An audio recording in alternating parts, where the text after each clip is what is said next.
السلام عليكم ورحمة الله وبركاته.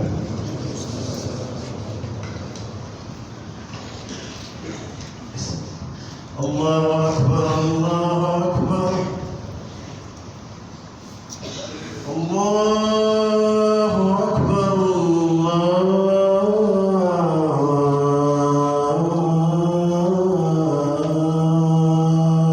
أكبر أشهد أن لا إله إلا الله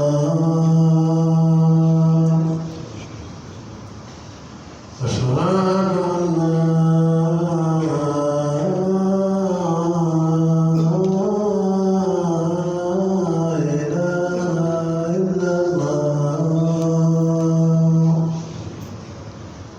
أشهد أن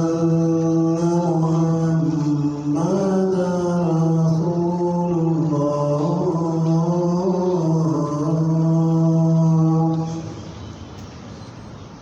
أشهد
الله أكبر الله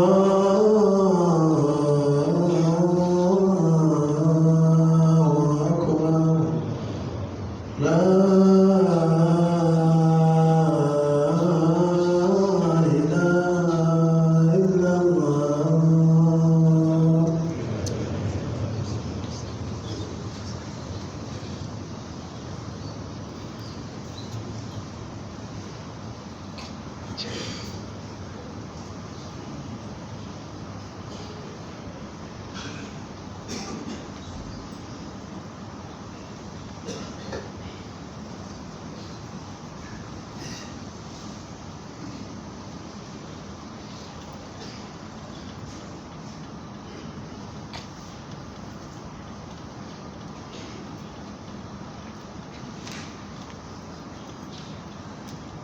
إن الحمد لله نحمده ونستعينه ونستغفره ونعوذ به من شرور أنفسنا ومن سيئات أعمالنا إنه من يهده الله فلا مضل له ومن يضلله فلا هادي له وأشهد أن لا إله إلا الله وأشهد أن محمدا عبده ورسوله بعثه الله سبحانه وتعالى بشيرا ونذيرا بين يدي الساعة وداعيا إلى الله بإذنه وسراجا منيرا بلغ رسالة وأدى الأمانة ونصح الأمة وكشف الغمة وجاهد في الله حق جهاده وترك الأمة الإسلامية على محجة البيضاء ليلها كنهارها لا يزيغ عنها إلا هالك صلوات ربي وسلامه عليه وعلى آله وأصحابه وعلى كل من ولاهم إلى يوم الدين. أما بعد اتقوا الله عباد الله وراقبوا أمره ونهيه في السر والعلن. أيها المسلمون، إن الإنسان يخرج كل صباح لطلب رزقه، فيجب على الإنسان أن يطرح هذه التساؤلات على نفسه: ما الذي يرزقه؟ هل هل رزقه محدود لا يستطيع أحد أن يغيره؟ هل رزقه مكتوب؟ فاعلم أيها الأخ المسلم أن الإسلام قد أجاب عن هذه الأسئلة جوابا شافيا. فقد بين الله سبحانه وتعالى في القرآن العظيم على أنه هو الرازق الذي يرزق عباده. يقول الله تعالى: إن الله هو الرزاق ذو القوة المتين. وقال تعالى: وما من دابة في الأرض إلا على الله رزقها ولا يملك أحد الرزق إلا الله. لذا قال الله تعالى عن عباد الأصنام: إن الذين تعبدون من دون الله لا يملكون لكم رزقا فابتغوا عند الله رزقا. وقال أيضا: أمن هذا الذي يرزقكم إن أمسك رزقه بل لجوا في عتو ونفور. أيها المسلمون، إن الرزق محدود ومكتوب كما بين الرسول صلى الله عليه وسلم في حديث عبد الله بن مسعود رضي الله عنه: فيؤمر بأربع كلمات بكتب رزقه وأجله وعمله وشقي أو سعيد.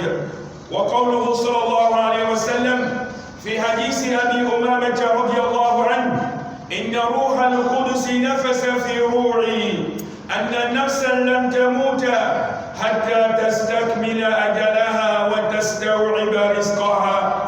فاتقوا الله وأجملوا في الطلب، ولا يحملن أحدكم استبطاء الرزق أن يطلبه بمعصية الله، فإن الله لا ينال ما عنده إلا بطاعته.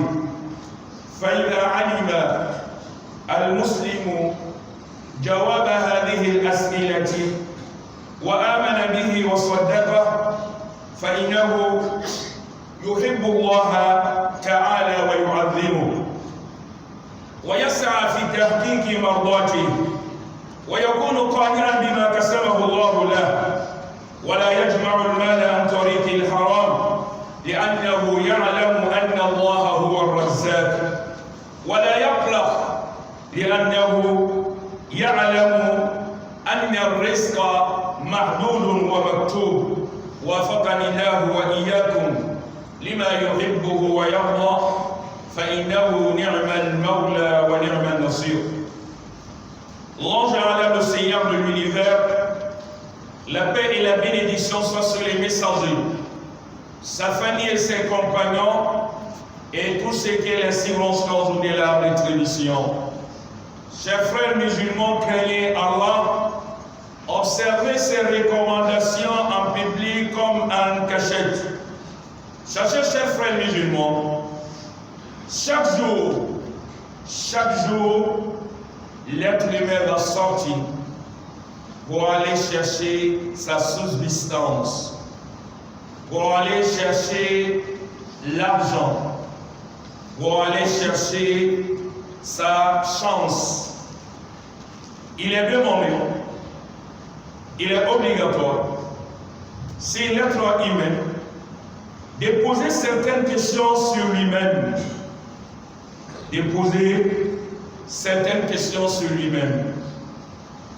qui lui donne la subsistance, qui lui donne la chance, qui fait qu'en sorte il gagne l'argent. La première question. La deuxième question, le bien qu'il va gagner dans la vie de ces bas mondes, l'argent qu'il va gagner dans la vie de ces bas mondes, est-ce qu'une personne peut changer cela? La troisième question, est-ce que ce qu'il va gagner dans cette vie, cela est écrit et fini auprès d'Allah? Voilà certaines questions. Il est demandé à chaque être humain de poser cette question sur toi-même et de chercher la réponse de ces questions-là. chers frères musulmans, sache que l'islam, notre religion, a donné la réponse de ces questions-là. L'islam a donné la réponse. Oui, toutes ces questions-là, la réponse se trouve dans notre religion. Allah a défini, Allah a déterminé dans le Saint-Coran que celui qui est le pouvoyeur, celui qui donne la subsistance, celui qui donne la chance, celui qui donne le bien, celui qui donne l'argent, c'est Allah. Allah dit dans le Saint-Coran, Inna Allaha huwa ar-Razzaq. Allah est le pourvoyeur. Allah, celui qui donne la subsistance. Allah, celui qui donne le bien, celui qui donne l'argent. Inna Allaha huwa ar-Razzaq. C'est Allah qui est le pourvoyeur. Il a dit aussi dans un autre verset, wa ma min dabbatin fil ard, qu'il n'y a aucune créature, il n'y a aucune créature sur la terre, illa ala Allahi rizquha, sauf que sa subsistance, ce qu'il va gagner, cela vient d'Allah subhanahu wa ta'ala. Cela montre aucune personne parmi les créatures qui détient la subsistance sauf Allah. Oui, l'argent que nous cherchons, c'est Allah qui nous donne. Oui, c'est pour cela tu vas trouver, il y a des personnes, ils vendent les mêmes choses, les mêmes marchandises. Et les deux boutiques sont collées. L'autre là, il va finir ce qu'il est en train de vendre. Pourquoi pour c'est l'autre là pour le vendre encore. Mais les boutiques sont collées.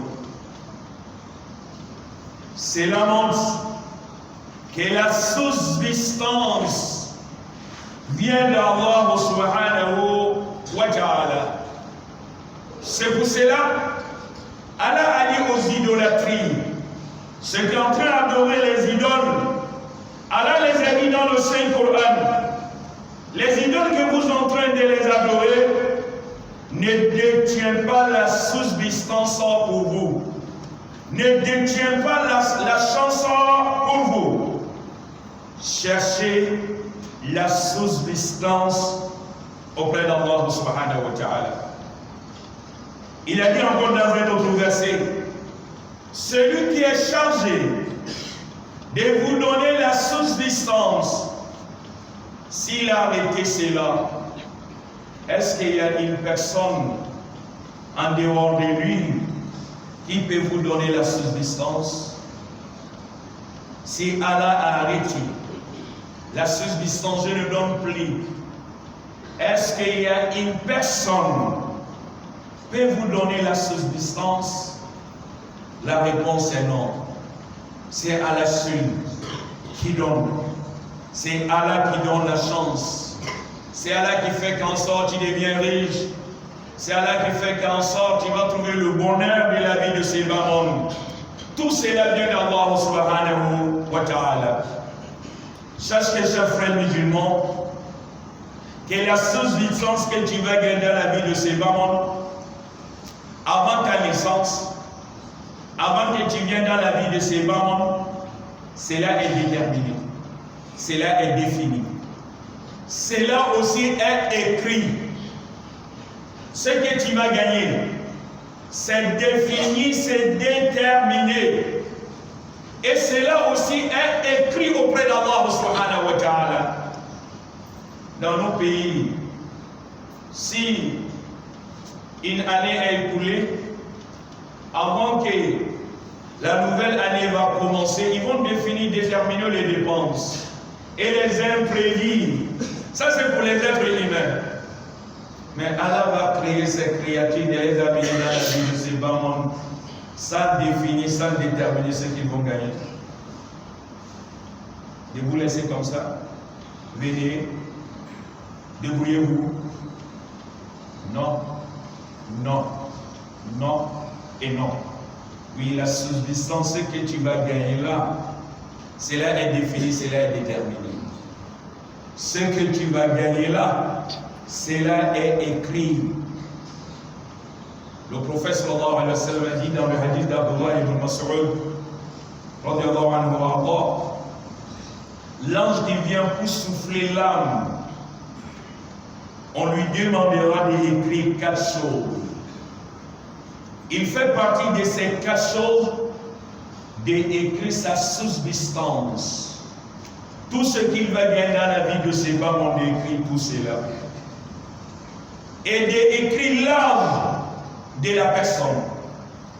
L'âme que tu vas passer dans cette vie, c'est là aussi écrit.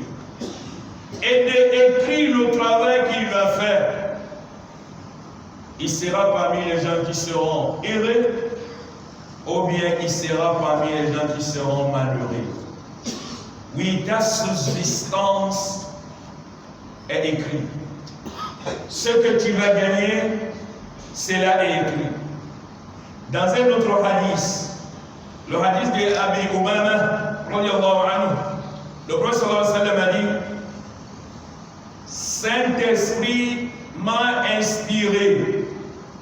Saint-Esprit a mis quelque chose dans mon cœur. Il m'a dit qu'aucune personne ne mourra jamais jusqu'à ce que le temps que Allah lui a donné, cela va arriver à sa terme. Le temps qu'Allah t'a donné, que tu vas passer dans la vie de ces parents, cela va arriver à sa terme.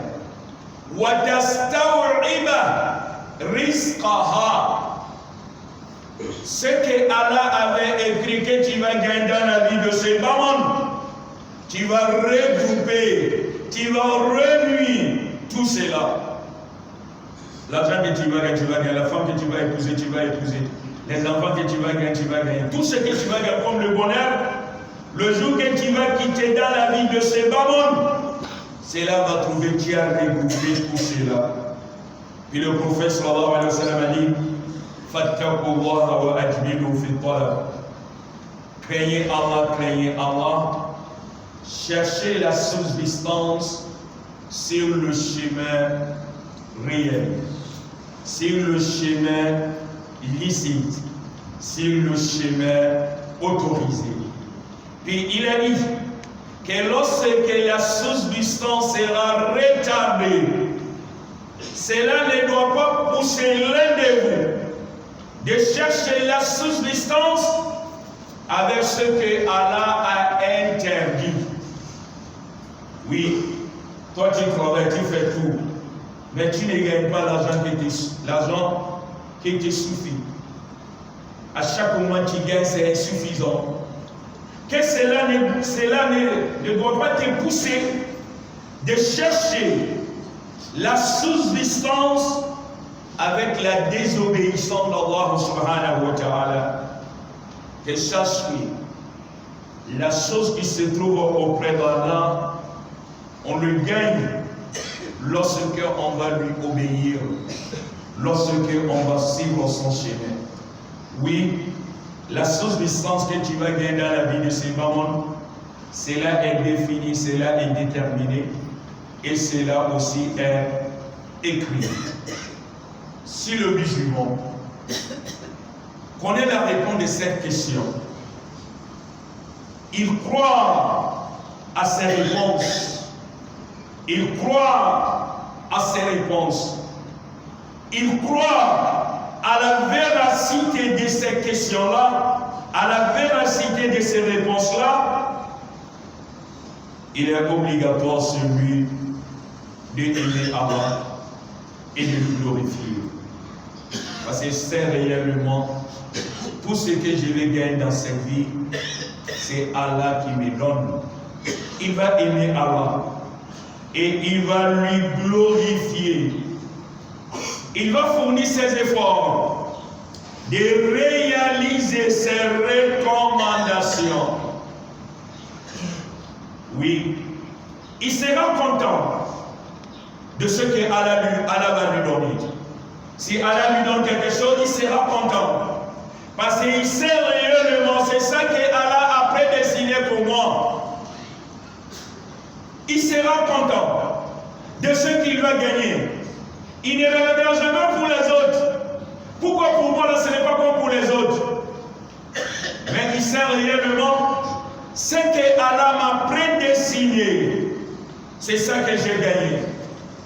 Cela va faire en sorte, il ne cherchera jamais l'argent.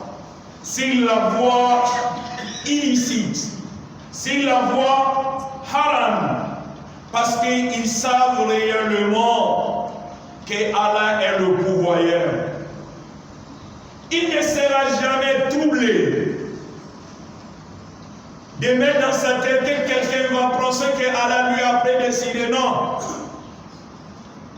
Il ne sera jamais dans les angoisses, dans les tristesses, parce qu'il sait ce que Allah lui a prédestiné, il va gagner. La subsistance qui était écrite pour lui, il va gagner. À chaque moment, il est tranquille. À chaque moment, il est tranquille. Il y a la tranquillité dans son cœur. Oui, s'il est venu le matin pour ouvrir sa boutique, oui, le soir, il a fermé. Ce qu'il a gagné comme le bien, il va remercier Allah si c'est là. Parce que le moment où j'ai quitté à la maison, les poches étaient vides. Il n'y avait rien dans mes poches. Mais voici, j'ai en train de retourner. Je suis en train de retourner avec l'argent. Oui, c'est Allah qui m'a facilité cela. Il va nous remercier et il sera reconnaissant envers lui. Nous demandons à Allah le Très-Haut de nous orienter vers le droit chemin. Faïnahu ni'mal mawla wa ni'mal nasir.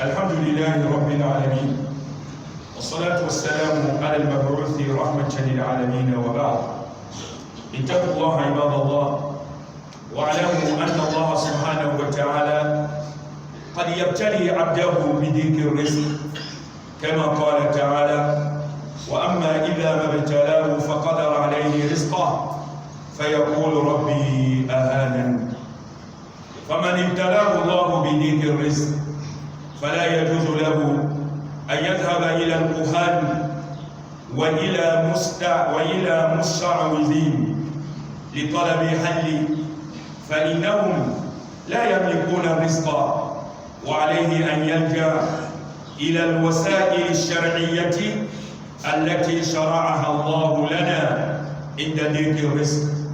L'ange Allah, le Seigneur de l'univers, la paix et la bénédiction soient sur les messagers. Créé à la chers frères musulmans, sachez Allah peut éprouver son serviteur avec les manques de subsistance. Oui, ce qu'il va gagner, cela ne lui suffit pas. Oui, il travaille, il fait beaucoup, mais ce qu'il gagne à chaque moment, cela ne lui suffit pas. Ou bien Allah peut lui éprouver. Il va traverser un moment difficile dans sa vie. Les choses ne marchent plus. Oui, les choses ne marchent plus. Avant, les clients venaient gagner beaucoup d'argent. Mais aujourd'hui, on ne voit plus les clients. Il est en train de traverser un moment difficile. Sache que Allah a dit dans le Saint-Coran, si Allah a éprouvé l'être humain de rendre sa subsistance et toi, l'être humain va dire, Allah m'a minimisé. Celui qui n'est pas la foi, n'est pas la croyance, il dira Allah m'a minimisé. Parce qu'il m'a mis parmi les pauvres. Mais le croyant savent réellement que cela est parmi les épreuves d'Allah subhanahu wa ta'ala. Savent réellement que Allah est en train de lui éprouver.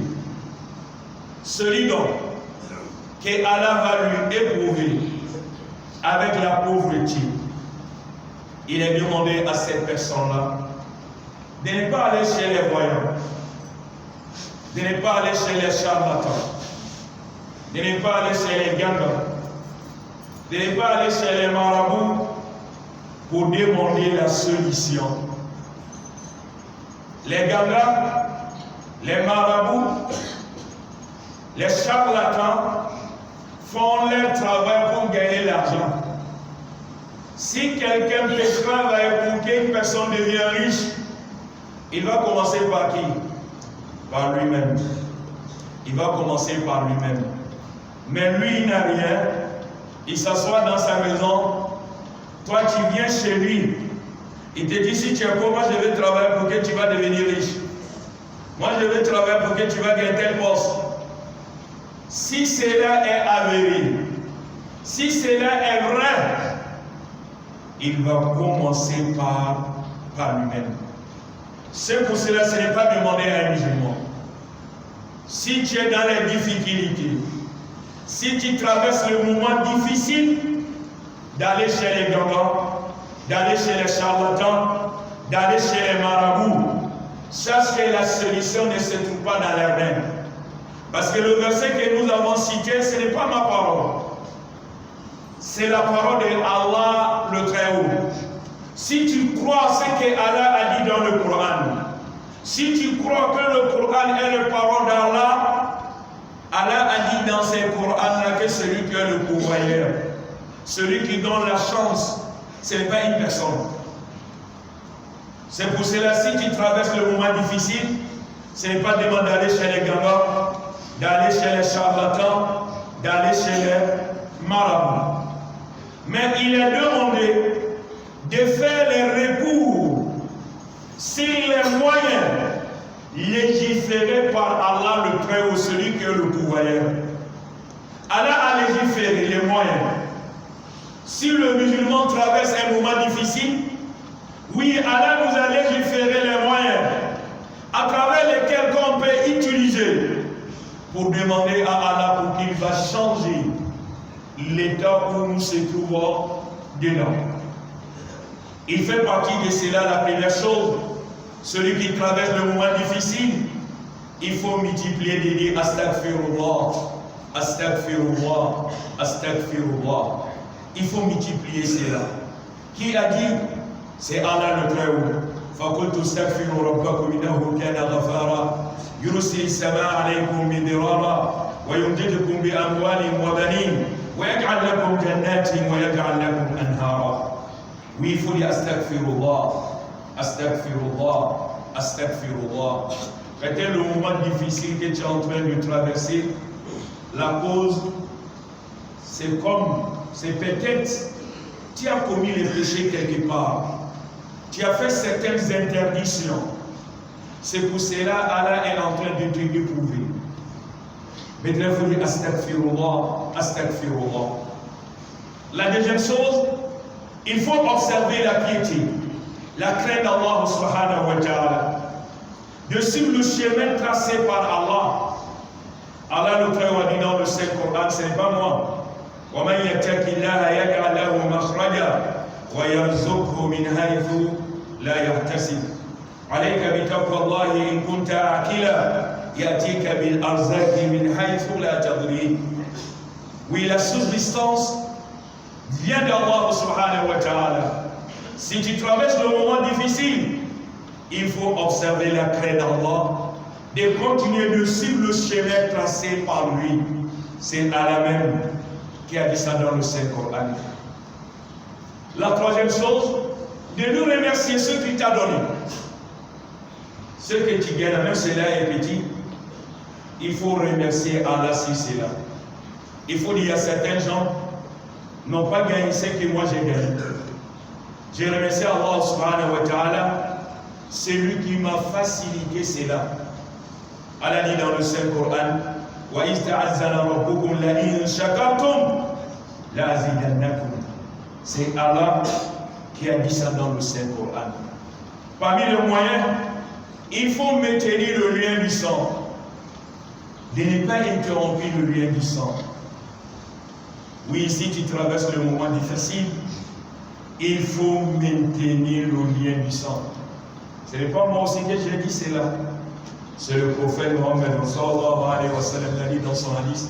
Man ahabba an yusada lahu fi rizqihi wa an yusa'a lahu fi adari falyassir rahimah. Si tu veux la bénédiction, si tu veux qu'Allah écarte, ou bien Allah va multiplier ta subsistance, il faut maintenir le lien du sang. C'est le prophète sallallahu alayhi wa sallam qui a dit cela. La cinquième chose, place ta confiance en Allah. Placez vos confiances en Allah. Oui, le cas est dur. Il n'y a pas l'argent, il y a la pauvreté. On traverse un moment difficile. Mais avec tout ça, place ta confiance en Allah. Le prophète sallallahu alayhi wa sallam a dit dans un hadith, si nous plaçons notre confiance en Allah, la manière que l'oiseau place sa confiance en Allah, Allah va nous donner la subsistance, la main qui donne la subsistance aux oiseaux. Les oiseaux n'est pas un boutique ni le champ, mais chaque jour, il va gagner quoi à manger. Il a placé sa confiance en Allah. Oui, plaçons nos confiances en Allah. Et la sixième chose, c'est de multiplier les invocations. Il faut implorer Allah beaucoup. Si tu traverses le moment difficile, il faut invoquer Allah. Précisément le jour du vendredi, il faut multiplier les invocations. Précisément après la prière des Asr, il faut implorer Allah subhanahu wa ta'ala. Le dernier tiers de la nuit, il faut implorer Allah. Lorsque tu es dans la prosternation, il faut implorer Allah beaucoup. Lorsque la pluie tombe, la pluie commence de tomber, il faut implorer Allah beaucoup. Lorsque le coq va chanter, il faut implorer Allah beaucoup. Oui, il faut choisir ces moments de multiplier les invocations. Voilà certains moyens légiférés par Allah le Très-Haut pour celui qui traverse le moment difficile, pour que le temps va changer pour toi et tu vas gagner la subsistance. Allah nous a légiféré les moyens. Voilà certains de ces moyens. Sachez, chers frères musulmans, nous sommes dans un mois béni, qui est le mois de Rajab. Oui, le mois de Rajab est parmi les mois sacrés, plutôt les mois sacrés. Nous sommes dans un mois sacré qui est le mois de Rajab. Parce qu'il y a la différence entre le mois béni et le mois sacré. Les mois sacrés sont 4 et le mois de Rajab fait partie de ces 4 mois. C'est parmi le mois sacré. Mais est-ce que le prophète sallallahu alayhi wa sallam a précisé le mois de Rajab pour faire une adoration définie, déterminée? Est-ce qu'il a cité les privilèges de certaines adorations dans le mois de Rajab? Est-ce qu'il a cité la récompense de certaines adorations dans le mois de Rajab? Est-ce qu'il nous a demandé de prendre certains jours du mois de Rajab pour fêter? La réponse de tout cela, c'est non. Le prophète n'est pas fait. Il n'est pas demandé aussi de faire. Les hadiths qui se trouvent dans ces sujets-là, ces hadiths-là sont les hadiths faibles, les hadiths fabriqués contre le prophète Mohammed sallallahu alayhi wa sallam. Oui, le mois Rajab, c'est un mois sacré. Il est obligatoire, si vous décidez de s'éloigner de tout ce qu'Allah nous a interdit, de fournir les efforts de bien adorer Allah, mais de dire que le prophète a dit fais telle adoration pendant le mois de Rajab et tu vas gagner telle récompense. Sache que cela n'était pas confirmé par notre prophète. Ou bien de faire telle prière dans tel jour, tu vas gagner telle récompense. Non. déjeuner le premier jour, le troisième jour, le deuxième jour, le troisième jour, tu seras affranchi du feu de l'enfer. Non, ce n'est pas le prophète qui a dit cela. Ou de prendre le 27 de ce mois comme un jour de fête. Le prophète n'est pas dit, n'est pas fait. Il est demandé à chaque musulman de suivre le chemin tracé par le prophète Mohammed sallallahu alayhi wa sallam. C'est ça qui est meilleur pour nous. L'adoration, ce n'est pas ma passion, ce n'est pas ta passion, mais l'adoration, c'est celle que Allah a révélée sur son prophète Mohammed sallallahu alayhi wa sallam. Moi, je ne fais pas l'adoration pour moi-même. Je fais pour adorer Allah, pour qu'il me donne la récompense. Et pour gagner cette récompense, Allah m'a envoyé un messager. Et le messager là m'a montré tout ce qu'Allah aime. Il est demandé si je fais une chose pour gagner la récompense, ce n'est pas ma passion. Mais il faut que cela soit conforme de ce que Allah a légiféré sur son prophète Mohammed sallallahu alayhi wa sallam. Nous demandons dans son de nous faciliter de suivre le chemin tracé par Allah et de suivre la tradition de notre prophète Mohammed sallallahu alayhi wa sallam. ربنا اتنا في الدنيا حسنه وفي الاخره حسنه وقنا عذاب النار ربنا لا تزغ قلوبنا بعد إذ هديتنا وهب لنا من لدنك رحمه انك انت الوهاب اللهم انا نسالك في هذه البلده قرارا وامنا اللهم انا نسالك في هذه البلده قرارا وامنا اللهم انا نسالك في هذه البلده قرارا وامنا وسائر بلاد المسلمين اللهم انا